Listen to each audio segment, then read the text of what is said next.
Do you know how to diagnose and treat the most common diseases in hedgehogs? If you've seen them in practice, you know how challenging it can be. Skin diseases alone are a headache. Mites, fungal infections, and yet many vets are still relying on old school drugs like Amitraz or Ivermectin, even though we now have safer, more effective options.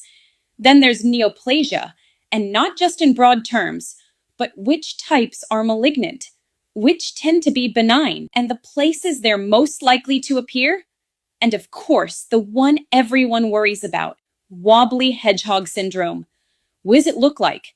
How do you recognize the signs, interpret the histology, and guide owners on prognosis?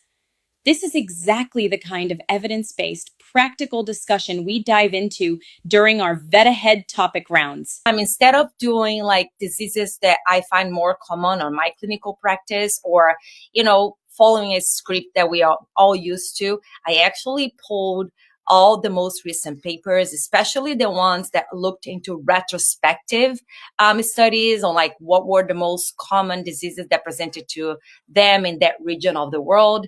And I compiled them all together, and that's what I brought to you today. We take the latest research, break it down, and connect it directly to your day-to-day cases, so you leave with real answers you can use. Because let's be honest, keeping up with Zoo Med exotics is tough. The studies are scattered. Access isn't always simple, and most days there's barely enough time to breathe between cases, let alone dig through endless papers. If you've ever felt like staying current in Zoo Med is a lonely uphill battle, that's exactly why VETAHEAD exists. We don't just hand you information. We keep you moving forward. Join now. Link in bio.